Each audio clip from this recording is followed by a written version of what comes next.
you're passionate about transforming retail operations and improving performance, plus you're accountable for key change projects and programs in your company, then you're in the right place. Welcome to the Retail Transformation Show with me, Oliver Banks.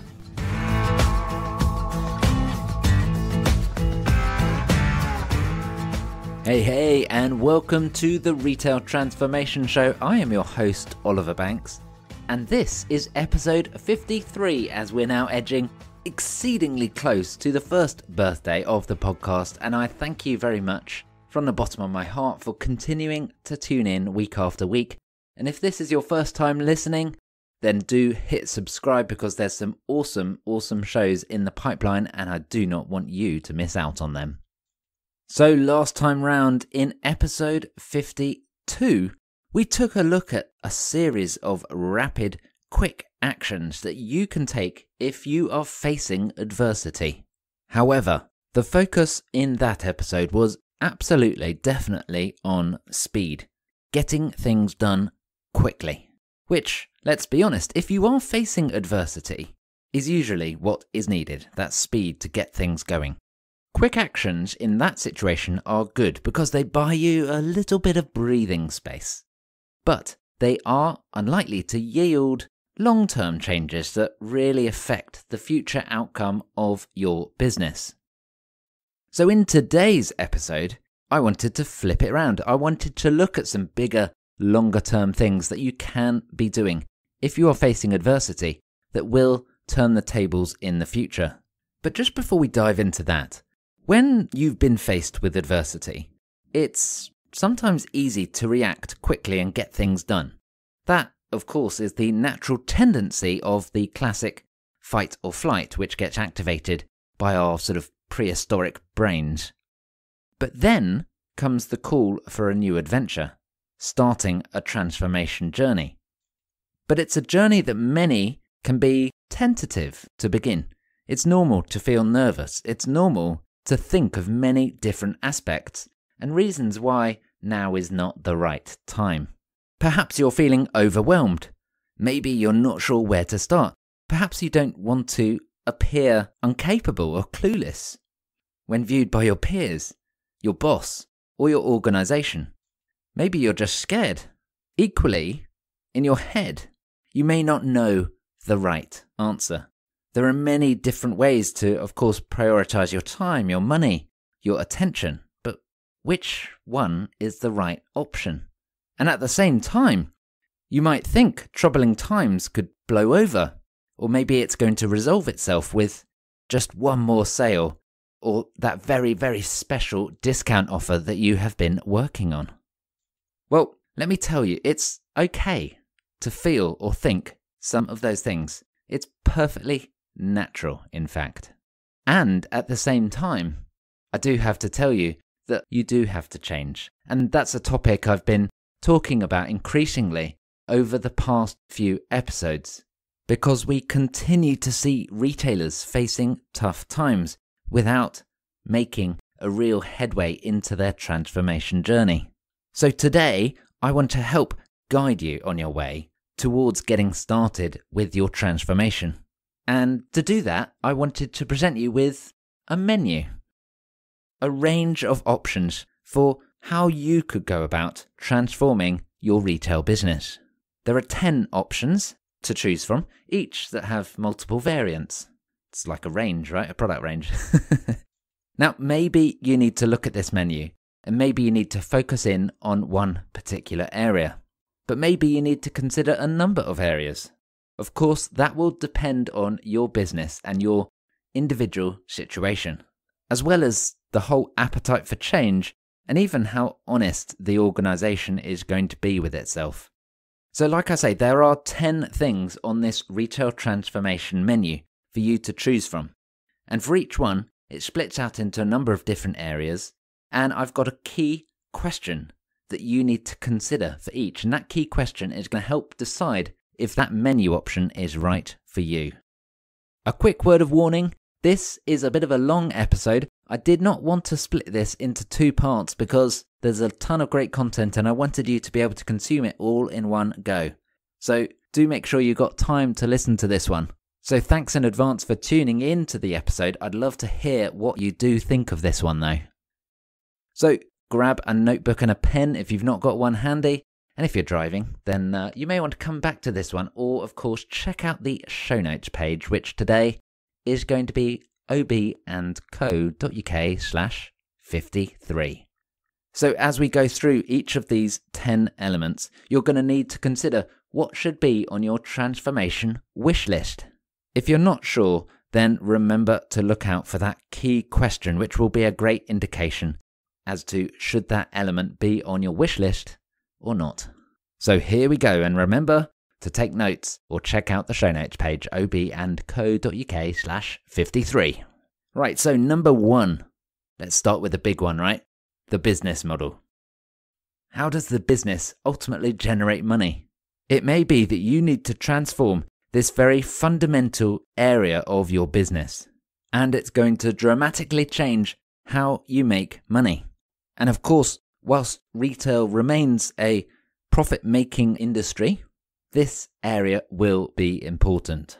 So we've had companies like Amazon and a number of tech startups that have really set up stakeholder expectations for low or no profits, even being loss-making for a number of years, right? However, if you're an existing business, if you've had shareholders for a number of years and you're not that tech startup, then you probably don't have that luxury, am I right? So you do still have to think about finances. You can't just throw them to the wind, but I'm sure you already know that after all. Shareholder expectations do place a rather large part in people's mindsets in a retail organisation. But if you're thinking about transforming your business model, here are a few things to think about. Firstly, how do you generate the revenue? You need to consider and even reconsider what and how you sell. Maybe there are new opportunities to sell something that you don't currently sell. Here's an example. Amazon. Recently, their advertising business has gone from strength to strength to strength. It's really booming and growing quickly. In fact, in their latest update, their revenue line of other, which includes their advertising business, majority is their advertising business to be honest, it's a real bright spot. In fact, it's continued to grow. It's now $3 billion a quarter. Over 3.6 actually, which is phenomenal when you look at the growth charts. And I've got one of those on the show notes page, obandco.uk/53. So you can see how that part of the Amazon business is just growing beyond belief. And that's an example of how they have shifted and transformed their business into the future. And of course, that was also something I took a little look at a few episodes ago in episode 41 of the Retail Transformation Show, of course. So Amazon have considered how to generate revenue in a different way. And they've transformed their business and are continuing to do so, I might add. So could you do something like that? You could also look at partnerships, acquisitions, mergers, collaborations as an option to add capability or add focus on how you make money. Here's another example. Tesco decided to acquire Booker, and by merging with the large wholesaler, they've opened up more channels to market, as well as cost-saving synergies and a number of joint opportunities. Now, part of that was Tesco realizing that convenience food was a huge opportunity, and Booker was well placed to take advantage in partnership with Tesco. So by adding in Booker customers, Booker capabilities, Tesco have acquired a chance to really rapidly grow this area of the business, and it's going down well. Again, there's more notes for you over at the show notes page today on that one. But of course, it doesn't need to be just about buying companies. Clothing retailer Next have recently announced a partnership with Amazon to drive traffic to stores, and also O2, the phone provider. Another example is Ocado, who of course work with retailers to help them tackle that prickly little subject of online grocery shopping. Sticking with Ocado for a second, think about how Marks & Spencer's, M&S, have done a deal to join together with Ocado and rapidly get started with their online shopping journey. So how could you add a capability to your organization to help you grow, to help you scale, or even operate better? What would that capability be, and how could you go about finding it? So how do you even begin to tackle this massive subject of the business model? Well, first up, you're going to need to dive into your financials and the real fundamentals of your business. Work with the finance team, work with the leadership to really understand the intricacies of the P&L, of cash flow, and a whole number of other areas too. You're going to need to understand how your costs spread out across the organization. Are your costs clearly attributed and divided out for how you make sales? If not, then you're not really going to understand the profit that you're making at each stage or against each area or product or category of your business. Look at how you can use benchmark information to gauge if you're on the right track or if there's something massively out of kilter with the rest of industry. Now, don't get me wrong on this one. Business model transformation is not easy, but it does give a huge opportunity to really turn things around and reset the fundamentals of your business. And as such, it's probable that as you listen to the rest of the retail transformation menu in today's episode, you're going to think, yep, we need to do that, and that, and that, and that, and that. Great. That's probably where you should be at. If you're doing business model transformation, it's going to touch everything in your business. So the big key question for you, what areas of your business make your revenue and what makes your profit? So right here, we're diving into that old adage of revenue is vanity and profit is sanity. So do you understand which areas really drive your profit? You may have a suspicion, but do you know that? Because if not, then you must dive into your financials to really understand more.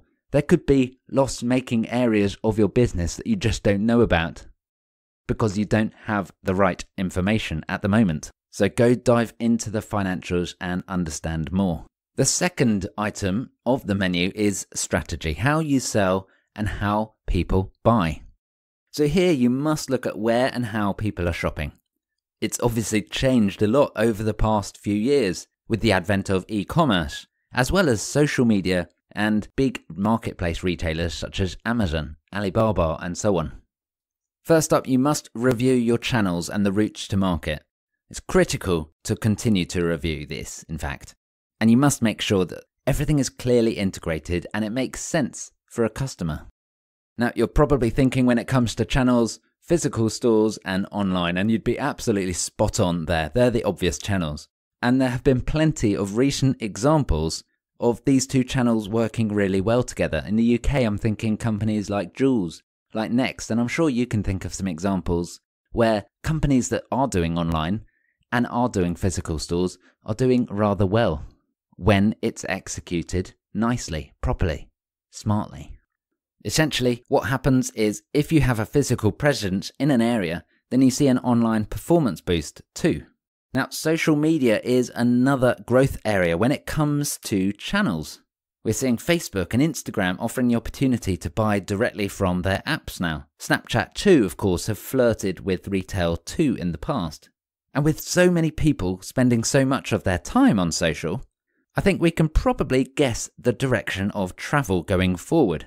We know that the social platforms are wanting to keep us as users on their platform rather than letting people click through and bleed out to your website or other websites out on the World Wide Web. So I think we're going to continue to see the social shopping channel, or shopping platform I should say, expand as another major series of channels for your business to be present in. And marketplaces have been on the rise as well. Amazon really is the poster child here, which represents a huge opportunity to present your brand and your products to customers in the place and in the way where they are already shopping. Amazon, right? So look at partnerships too with marketplaces like Amazon to increase the route to market, and also consider things like shop in shop and even cross-promotional work. And finally, you should also be investigating your property portfolio as well, of course. Make sure that you have the right stores of the right size in the right place. Now, obviously, when you've got long leases and tough landlords, there may not be a quick fix. Although maybe you've got break clauses or other options open to you, such as the CVA, the Company Voluntary Arrangement in the UK. Now, when you're looking at your stores, you should have a clear view on store-by-store performance. and in turn be able to assess how your ideal portfolio, your ideal store portfolio, would be different from your current store portfolio. Now, my guess is that when you do that, you're probably going to have a tail of poor performers, which you could chop it off and close those stores. Or, of course, the first port of call is look at how you could improve those stores and what can they learn from other stores that are not in quite such a poor condition. Also, thinking about this second menu item strategy, you must identify and analyze your competitors. Now, I'm sure you are already familiar with your competitors, but who are your real competitors? It was a question I asked in last week's episode 2, and it may not just be the old enemy. Consider how customers are solving their problems. Some of them are probably going through retailers like yourself, the classic competition, but some are going to be going through online pure play retailers that you'd maybe not considered. And of course, some are going to be going to indirect competitors. These are companies who do not sell exactly in the same way that you sell. Think of Netflix, for example, selling entertainment in the same way that stores would have once sold DVDs. Although at first, I'm pretty sure Netflix was not considered as a classic competitor. So by understanding and analysing who your competition really are, you can learn from them, adopt some of their ways of working, disrupt how they are serving your customers, and make sure that you're not letting those customers leak away. So I'm sure you've heard about the term disruption, right? We're always talking about disruption. You know, Uber, Airbnb, etc. But what happens with these disruptors is they analyze how people are shopping and then significantly change some critical parts of that story for customers. Often they're eliminating the pain points or eliminating the friction. You know, think about that pain of having to hail a cab and get in, and you're not quite sure how much it is going to be to get to your destination. So rather than just waiting for your business to continue to be disrupted by the world around us, why not look to disrupt yourself? Consider where the pain is in your business journey. What would it mean to completely evaporate or pulverize that particular pain point? How would you do it? If you were a competitor of your own business, how would you disrupt yourself? By taking an approach like this, it could lead you to new innovations. It could lead you to avoid future disruption and failure ultimately. But to do this, you must transform how the business views the overall strategy. You must get the business onto the front foot rather than waiting to fall onto the back foot, right? So the key question here is where and how are your shoppers actually shopping? And if you don't understand, or if you don't exactly know, then it's likely that you won't know when your customers disappear and why that is. You're going to be left scratching your head in the future. And of course, we are also going to be coming back to customers in just a little bit. But first up, number 3 in this retail transformation menu is brand. Who is your company and what does it stand for? You know, when we're talking about brand, it's often said it's what people say about you when you're not in the room. So, what do they say about you? It's a good question, and often people don't really necessarily know. Now, I would advise you have to lead that by doing things properly, by acting the way that you want people to think about you. And that all starts with having a purpose and being relevant. Now, let's just be very clear here. Having a purpose allows you to stand out in today's crowded retail marketplace. And if you are a regular listener to the Retail Transformation Show, then you will know this already. It's come up time and time again, both in episodes that I've done like this, a solo show, as well as with a number of my special guests that we've been chatting to over the last year. And one of the things it boils down to is with so many different competitors to choose from, why should an individual consumer choose to buy from you? Now, the answer in the future is going to be because you serve a purpose that makes you relevant to them, to their lifestyle, and to their personal viewpoint. But if you have no purpose, then you have no personality. your brand's going to become bland. Your brand is going to become mediocre, even boring, right?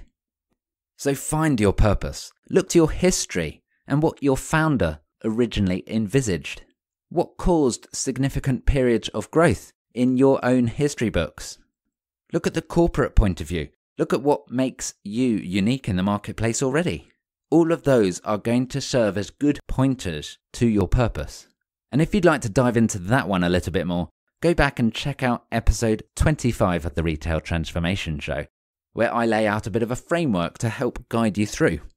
So once you understand your purpose, then you must make sure that you are actually delivering on it. Don't just have good intentions, but let them become hollow, empty promises.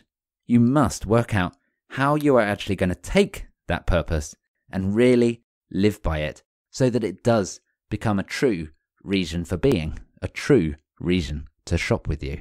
Once you have your purpose, you must define the company values that serve that same purpose. What does your company, what does your brand stand for? What does it stand against?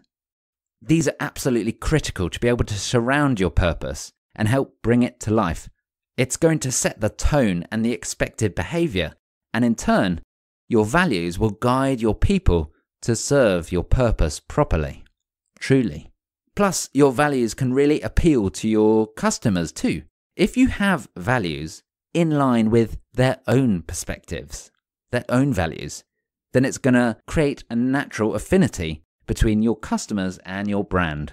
However, just like having a purpose, you must bring your values to life. Don't let it be empty. Don't let it be average. For example, if one of your core values is something about sustainability, about being environmentally friendly, then really challenge yourself. What is it that is making you sustainable, more environmentally friendly? What are the sacrifices that you are making to make you more sustainable? Is every decision in your business guided by that? And is it really enough? Is what you're doing really enough when you compare it to other businesses? So if you're not making a significant step forward when you compare yourself to others, consider if it is actually one of your true values, or if it's a nice buzzword that you really want to be affiliated with. Because let me tell you, customers will sense if these nice words are really something that you live by.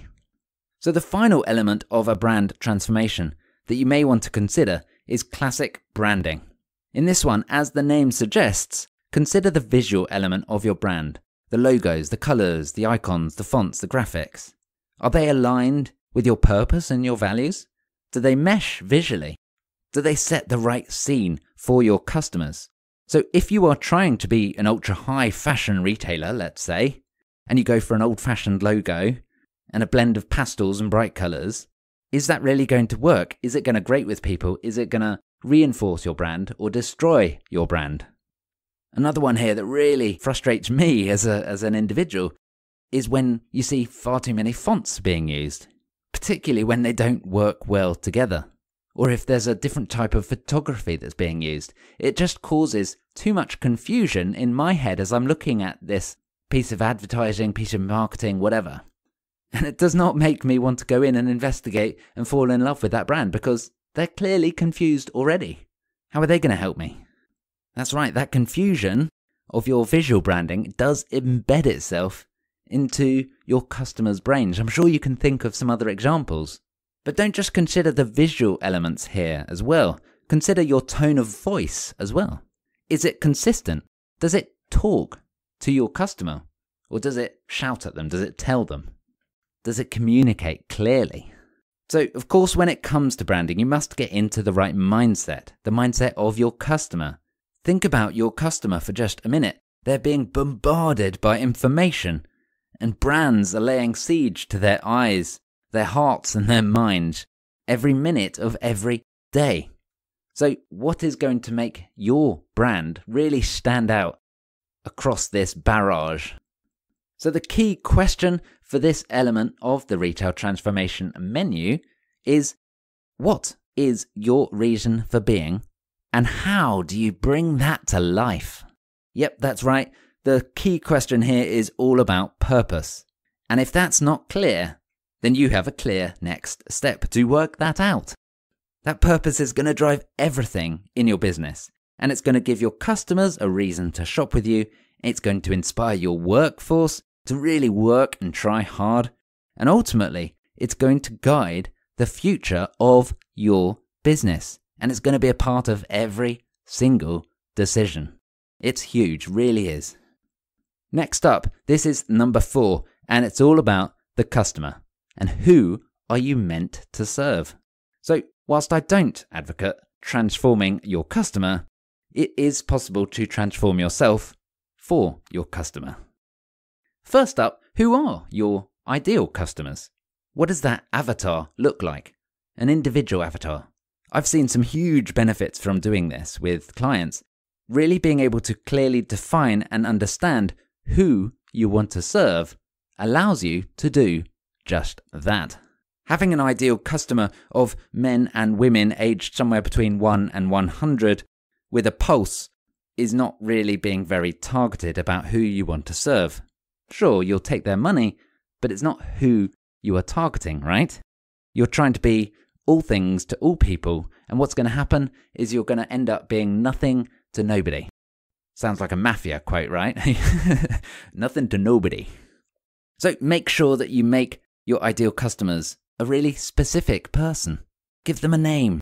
Understand their life. Get under their skin. So by having an ideal customer, you are going to be able to assess your business through their eyes more easily. You're going to know how to talk and how to communicate with them. You'll be able to challenge yourself. Will your shopping experience make sense for them? And you can even use their viewpoint, their troubles, their challenges to define the propositions that you are going to offer in the future. So by tailoring to your ideal customer, you're going to appeal to that avatar and people like them. And that is infectious. It won't just be that very specific person that likes you. It's going to be a whole load of people that are like them. But it is also valuable to back up your ideal customer avatar with research. Make sure that it represents a real person. You don't want, it's Dave, age 50, he's got a cajillion pounds or dollars or whatever currency you have, and he just wants to spend it all on your product. That's not a very realistic ideal customer, right? So do use research to make it realistic. Work out if there are enough real people like that to make your business work. And I should also point out that you can, of course, have multiple ideal customers. It doesn't have to be just one person. A handful is fine. But what's going to happen is they're going to be connected to each other by a common set of challenges and problems that hopefully you can solve. So once you know who ideally you want to serve, you need to be able to find the right number of customers. But with that ideal customer in mind, you can use that to find the real customers because you know how to talk to them as they want to be talked to. You understand where they are and what they're interested in, so you can begin to appeal to them. Oh, and by the way, your ideal customers are probably friends with other people just the same as them. So you're going to want to make sure that you have ongoing research to continue and understand your customer base. Why are they shopping with you? What parts of the business speak directly to them? What parts do not? Also be sure to continually ask what they're challenged by or what they're struggling with. And from there, you may find those opportunities to continue to evolve your business and help them. And if needed, adjust your ideal customers as you find out more about your real customers and which bits are working and leading to profitable results. Of course, because you understand the business model, right? So the final part of that customer transformation is about communication to customers. How are you actually talking? How are you communicating with them? People, of course, communicate through many different channels now with the advent of social media, but email is still important as well. But they're not the only ways either, of course. So investigate how you can tailor your communication to your ideal customers. Combine your ideal customers with your purpose, and you will have a very clear way of communicating. And if they're aligned to that purpose, then there's almost a natural call to action, right? But do consider, how are you going to encourage people to come to your store, to click to your website or engage with your brand? What is that clear call to action? But one thing you have to promise me, if you're going to transform your customer communication, please, please, please make sure that you don't confuse with multiple CTAs, call to actions, at one time, because you end up with nothing, right? But do consider how your communication could be a little bit more than just a "wanna buy this" message, right? No one wants one of those. Junk mail, right? Unsubscribe. Please add value. Talk directly to your ideal customers, and it's going to make a huge amount of sense. So the key question here, of course, is going to be about ideal customers, right? Who is your ideal customer, and what is their challenge? You know, we've spoken a lot about ideal customers over the past few minutes, but having an ideal customer, an avatar, alongside your brand's purpose is going to help you to build relationships with people. And in turn, you'll have the opportunity to convert those people into customers and even loyal repeat customers. So if you've not got an idea of a specific target customer, do make sure that you build one out and make sure that your business is really working for them. So the next big item on the menu, number 5, this is all about the shopping trip. What is the experience of shopping with you? So retail is ultimately still about shopping, particularly from the customer's perspective. So that has to be a real consideration when you are looking at how you could transform your business. So the first element to think about here is that your customers will have a number of different journeys or missions that they'll be aiming to fulfill each time they visit your brand, visit your website, or engage with you. Now, this could be anything from looking for initial inspiration through to wanting to make a purchase. And of course, do not forget that after-sales support element too, whether it's about returns or whether it's help getting the most from that product. The customer journey absolutely does not stop at the moment of sale.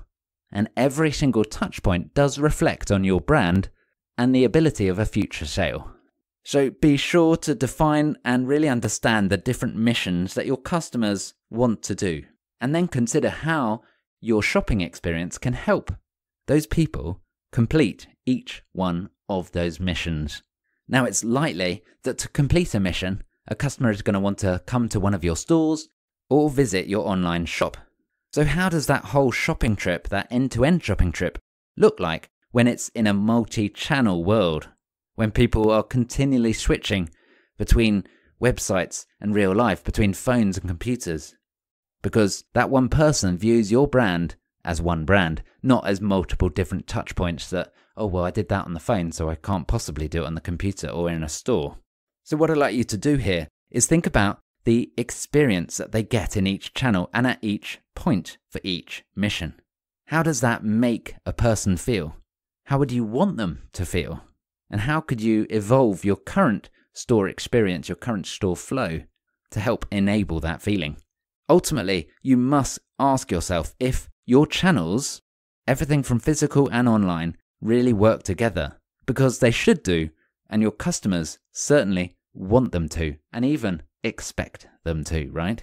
And of course, as people shop your stores, you must be ready to optimize the shopping trip on a continual basis. And part of that, of course, is all about data and analytics, which we're going to come back to a little later on, actually. But do look at how you can learn, how you can collect data, whether it's through heat maps, whether it's through surveys, about what is going on in your customer journey. And that will help you find new opportunities to optimize that shopping trip. So the key question here is, why are people shopping with you? What's their mission? And how are you going to help them to complete that mission? You know, understanding why and how customers are currently shopping with you is going to help you to help them, just as Jerry Maguire said, right? Help me help you. Yep, there's going to be a range of missions that people may be visiting you to complete. Not everyone's coming to buy every time, as you know, and particularly for certain categories and price points. But with the advent of our digitally enabled world, it's going to become increasingly difficult to clearly label each shopping mission. They're going to be harder to track, but your objective absolutely should still be to help customers complete their mission, whichever channel they choose to be in. The next big menu item, number 6, is product.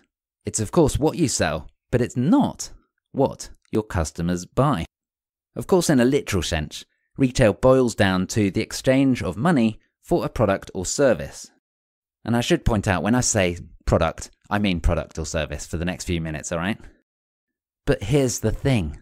People do not want to buy your product. They want to buy the outcome that that product gives them. They're buying a solution to their problem, or they're buying part of achieving a goal. Maybe they're wanting to buy a feeling. Maybe they're wanting confidence or admiration.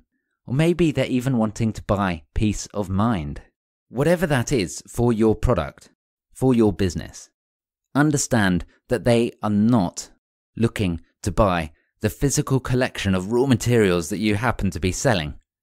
So be sure to understand what your customers do really want to buy, and make sure that your whole organization also understands that too. But with so many competitors across all these different channels, it's likely that your products are also available elsewhere, right? This is dangerous. If your products become a commodity, easily available from other sellers, how is your business going to stand out? After all, we live in a world where, as Ian Shepherd points out in his great book Reinventing Retail, someone is going to sell your product at cost or even less. So, how are you going to stand out? Do you have a plan for when someone sells your product at cost or even less that you cannot compete with? Because you need one. Now, part of that is going to come down to purpose, and part of it is going to come down to your product and your range selection too. Defining the uniqueness in your offering is important to avoid becoming bland or boring, and combine that with your purpose, and you can really start to differentiate yourself against that commoditized offering. Because remember, people are not buying the raw materials that you happen to be selling. And that's the clue that you need to get into, right? So the next thing I want you to think about when it comes to product is, are your products good value? You probably realize that there's a difference between low cost and good value, of course. But the rise of the discounters is really resetting that value calculation or equation. In fact, companies like Audi are now offering high perceived quality and low perceived price. It's tough to battle against that. But you probably noticed that I intentionally used the word perceived in that last little sentence there. Because value is in the eye of the beholder. If people believe something, then it becomes more true than the reality. And with the rise of review trustworthiness, this is becoming an increasingly pertinent point. So as you consider how to transform your product and your range, consider how you can reset the perceived value as well. And of course, if you understand exactly how your profit is being generated, you may of course need to review your COGS, your cost of goods sold, as to improve that profitability per product, or for a specific range of products, right? And it's also important to understand how your customers use your product. What's the life cycle look like? Are they going to want to make repeat purchase? Are there going to be add-ons or accessories that you can bolt onto that to help the customer get more from that product?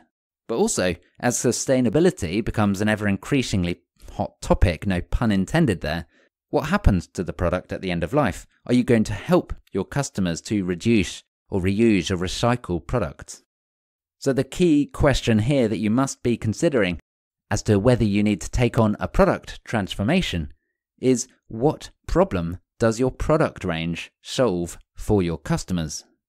So in a world where we do have many competitors, you need to know how your unique range and offering, including price point, helps to solve your customers' problems. Ultimately, your customers are looking to buy the solution to their problem, not the product that you happen to be selling.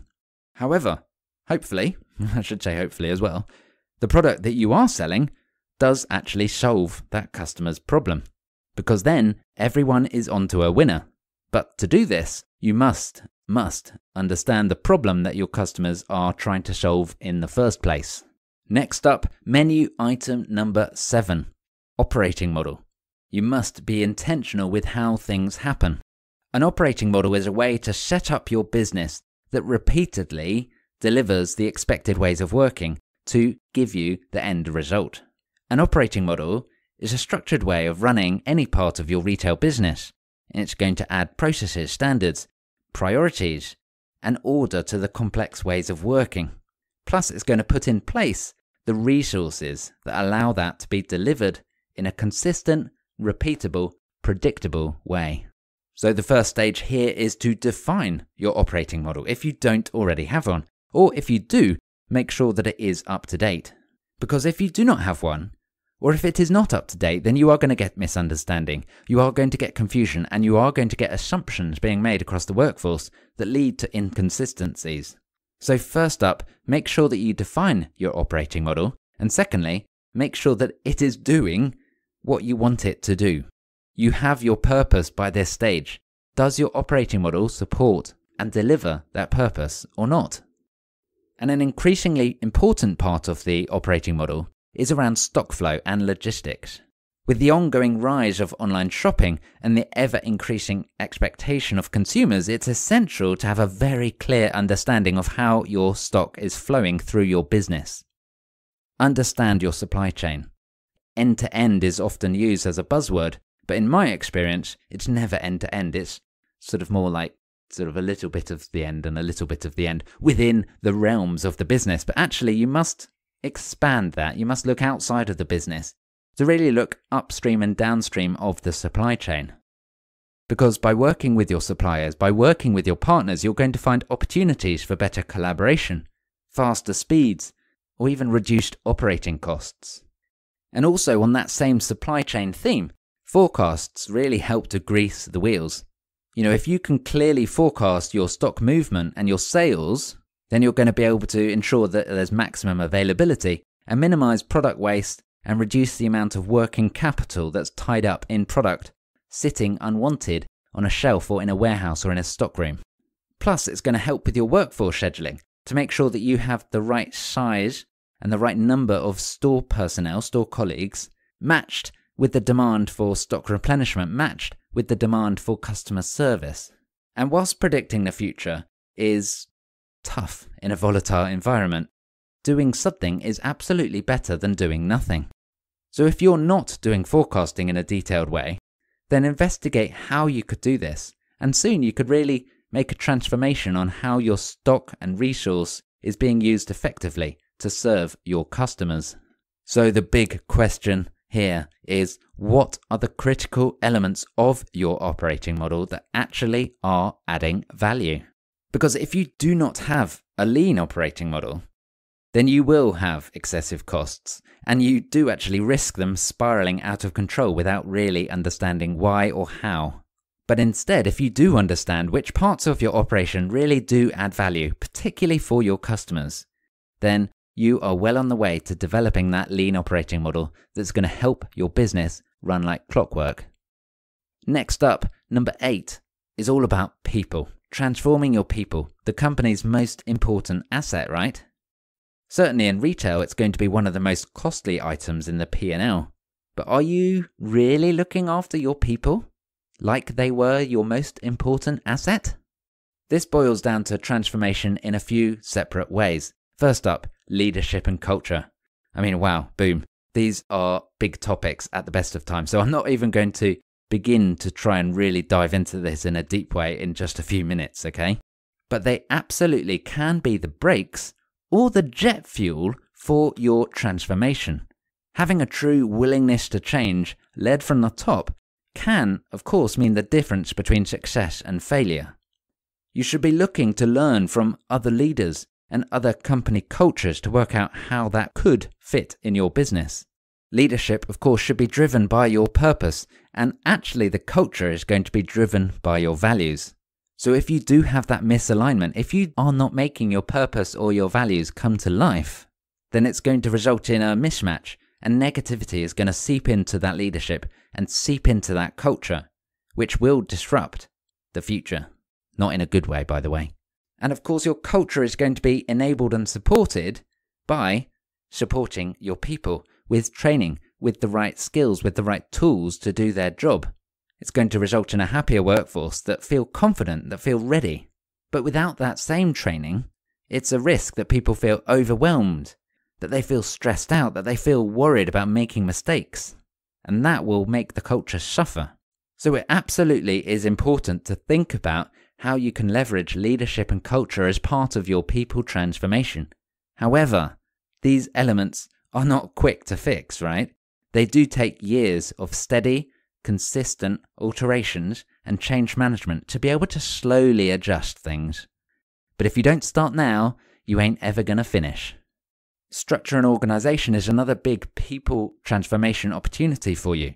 If you're researching and reading about structures more, then you'll probably discover that some modern tech firms, your Googles, your Facebooks, etc., are finding success with a flatter structure and fewer management layers. Whilst this is a key trend, I personally believe that the nature of retail, with a large workforce spread out across a number of distributed elements and a number of different stores, a number of different warehouses, doesn't really make that totally flat structure achievable. But you can still take the lessons. However, you must have a structure in place that does allow each team member to have a relationship with their boss, with their manager, their leader. And that relationship can and should be used for coaching, for feedback, for support, for doing the job better, and ultimately for serving the purpose of the business. So if you were to take the lesson from that modern flat structure of the modern tech company, then take the concept of having sufficient team sizes at each level. Do not end up in a place where you've got one person reporting to one person reporting to one person. That's not going to be efficient, it's not going to be cost effective, and you're going to end up with lots of extra bureaucracy and admin workload, as well as communication breakdowns as the whole sort of Chinese whispers effect takes force. It's going to frustrate everyone in the end. So make sure team sizes are big, but not too big.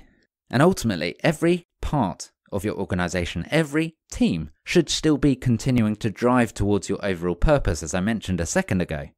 And they should be responsible for making a key part of that purpose happen. So again, that overall purpose is kind of important, big warning sign here, right? If that is unclear, it's going to cause misalignment and that siloed behavior that we've all come to see in the retail marketplace and frankly in every other industry as well. I mean, that siloed behavior does get seen by customers who find themselves coming up against barriers and obstacles as they just try to navigate their way through your own ecosystem. And of course, silos tend to result in sort of disruptive conversations internally. It makes change more difficult, life is more stressful, and parts of the organization are trying to pull against each other, heading in opposite directions. That's not good. So use that purpose to help overcome the silos. And the third and final bit of that people transformation is to look at how you can use workforce management techniques to really optimize. Retail does have a big workforce. So you must make sure that you are using effective workforce management techniques. Put in place the right policies, the right procedures, the right tools to allow people to flexibly work, to allow the right schedule to be put in place to get that classic right people, right place, right time result. And of course, we've already discussed this. People are the most important asset, right?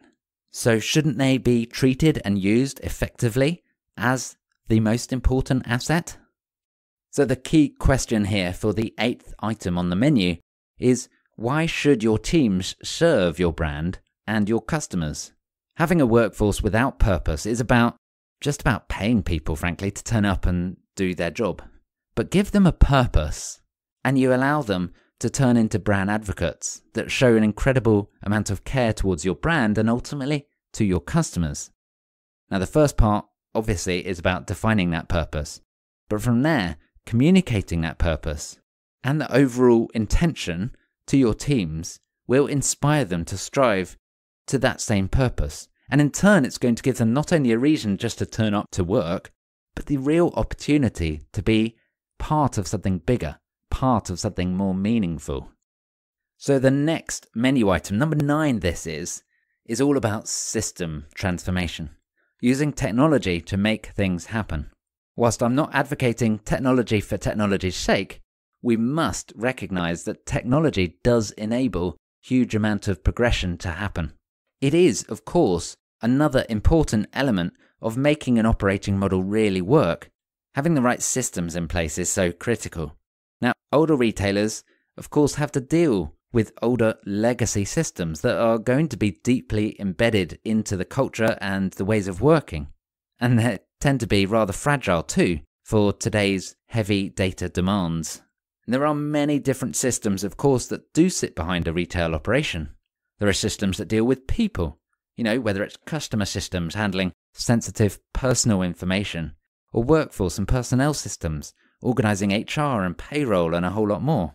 There are systems to deal with stock ordering from suppliers, stock volumes, stock levels, and of course customer orders. And of course there are financial systems that result in taking money, paying money, and everything in between.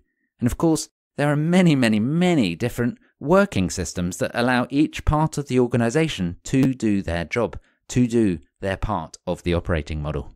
But with so many different systems, it's easy to feel that it might actually be easier just to avoid touching this altogether, which is true. It is easier to avoid touching it altogether, but that does not make it right? That is not going to set you up for that future success that you crave.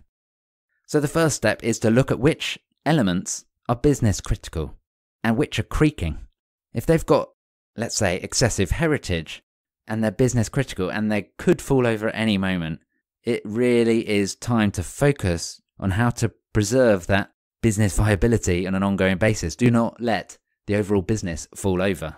So the second item I'd like you to think about as you're considering a system transformation is, are you a tech company or are you just a retailer? It's okay either way. When it comes to developing and installing and creating new systems, you could take one of three broad options. Number one, you could develop your own systems from scratch with your own IT teams. Number two, you could customize an existing system by working with a supplier's team. Or number three, you could just use a system straight out of the box. So to help you decide which is the best strategy, consider, like I say, if you are a tech company or if you are a retail company. And there's no shame in either, right? If you're using out-of-the-box systems, number three, you can just make changes much, much faster. But you must also have to change your business to fit in with how the system works rather than the other way around. So if your business is flexible and adaptable to changing processes, then this could be a good option for you. But if you're not flexible, if you can't make that change stick, what's going to happen is you're going to end up with an unused system and lots of non-value add activity that's going to all be focused on circumventing working with the system which is there to help. Not very pretty, I'm sure you can understand.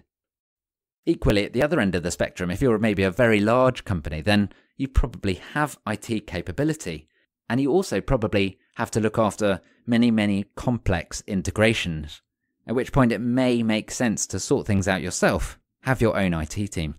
But it is going to be slower to build something, but it is going to be perfectly tailored to your business and your ideal operating model. And of course, you will be able to continue to add functionality in the future as you see fit. Alternatively, you could do something in the middle that sort of buys you the best of both worlds. It needs a good partnership to ensure that requirements are being clearly understood. You just need to watch out that you don't make too many customizations that end up costing you more than it would have cost to create something brand new off your own back. And that is a particular point if you are looking to continually innovate and bring in new propositions to the market on a regular occurrence. So which direction is best for you does ultimately depend on your existing IT capability and whether you are that tech company that does retail or not. So make sure you decide. So the key question here, talking about system transformation, is what is holding you back from your ideal system setup? So first up, what would your ideal system setup be? How would you want things to work? And how would you want things to integrate? From there, consider what's getting in the way from doing this. List out the key barriers that you will face, and then you can consider how you can overcome each of these. So the final element here, menu item number 10. I did say it was going to be a bit of a long one, didn't I? This is all about success. What does winning look like for you? What does success look like for you? Now, traditionally, as we mentioned long time ago at the beginning of the episode, this has traditionally been measured from a shareholder's perspective, profit, dividends, growth. But as the retail market does continue to come under strain, it may be important to look at metrics and analytics to optimize your business and maximize performance. As I said, I still think financials are going to be a key part of it. Don't think you can throw away your profit and loss to the wind and never worry about reporting again. But there is going to be an increased focus on a wider variety of KPIs. Now we know KPIs drive behavior. I'm sure you're familiar with that concept. Ultimately, we, as humans, strive to succeed. We strive to please. But we also do have this quite incredible ability to simplify things and take a shortcut. So when we do put a KPI in place, then we want to make sure that we are improving that KPI, that we are hitting the target. But at the same time, we do want to find the easiest possible way of doing that. So if you have KPIs that are not properly understood, then they could be gamed and they could drive bad behavior, all in an attempt to get a slightly better score on that important metric. Those bad behaviors could involve cheating, they could involve lying, maybe about reprioritizing things that are better for the sake of the metric but worse for the state of the business. Another example could be about playing scheming tactics over a longer period of time to show improvements. I know I've come across examples of all of the above in my experience, and I'm sure you can think of some examples too, right? So when you're thinking about transformation, you should look at how you can minimize the likelihood of gaming the system, how you can use your KPIs set up in the right way to really understand what's going on rather than this sort of false picture. Consider how you would cheat the current system to maximize your success rate, and then look at the metric or the process and how could that be altered or automated even to minimize the chance of that happening. Another offshoot of KPIs is reporting. It's about presenting the performance to the business, and the aim of that helicopter view is to give managers and leaders throughout the organization the visibility to help make better decisions. In fact, the outcome from reporting should be a better future, in my opinion. It should be about coaching people. It should be about taking preventative action in the future. What has happened already has come and gone. That is history. That cannot be changed. But we must look to the future. So consider if your reporting is actually having an effect on changing the future, or if it's just an activity to create this story, this illustration, this reason as to why the results are the way they are. A simple way to get this going is to look at trends and forecasts. And I'd recommend you do that as soon as possible. It's pretty easy to put together. And with increasingly powerful tools like Tableau, like Power BI, we now have access to some really fantastic real-time analytics. Just be careful of getting that classic case of paralysis by analysis. Don't get too absorbed by the numbers that you forget to actually take action and change the future, right? So data and analytics can absolutely help define how you are doing, how the business is doing, and help you define the action that you need to take to improve the future performance. So the key question that you must consider when thinking about this success transformation is, what does success look like for your business? And how would you know if you've actually achieved that? With the evolving retail market, you must make sure you continually consider what success looks like. The classic example of not understanding this is when a physical store does not get attributed to online sales. That does not encourage store teams to recommend customers to the online channels because they're obsessed with taking the sale themselves. So consider how you would know if and when you achieve that success too. Having the right metrics and the right reports in place will allow you to monitor and track how you are doing. So there we go. Those are the 10 items of my retail transformation menu, and I'd love to know what you make of it all. I'm going to run through the 10 items just very quickly because I appreciate this has been a rather long episode. Number 1 was about business model transformation. How does the business actually generate money, generate revenue? Number 2 was looking at transforming your strategy. How you sell, where you sell, and how people buy. Number 3 was taking a look at a brand transformation. Who is your company and what does it stand for? With that very important point about purpose that we seem to come back to again and again. Number 4 was looking at a customer transformation. looking at who you are meant to serve. Number 5 was all about the shopping trip and the experience of actually shopping with you. Number 6 was about product. What you sell is not what your customers buy. Number 7 was looking at operating model transformation and being intentional with how things happen. Number 8 was all looking at people, the company's most important asset, right? Number 9 was looking at transforming your systems and using technology to make things happen. And finally, number 10 was all about success and what does winning really look like for you. So those are the 10 items of my transformation menu. Think about which items need to sit into your wish list if you need to kick start a transformation. You can get a rundown and some really detailed show notes over at obandco.uk/53 for this one. And I do recommend you want to go and check that out if your sort of brain is whizzing and whirling and trying to work out which elements need to sit on your wish list. So do head over there, obandco.uk/53. And of course, if you've got any questions, if you need any help, then do reach out. You can contact me by email, oliver.banks@obandco.uk. You know, it would be great to hear from you. And of course, I'm always on LinkedIn and Twitter as well. LinkedIn, Oliver Banks, and if we're not connected, then we should be. And Twitter, you can follow me over at Ollie_Banks. And it would be great to hear what you thought of this episode over there. So let's wrap this one up.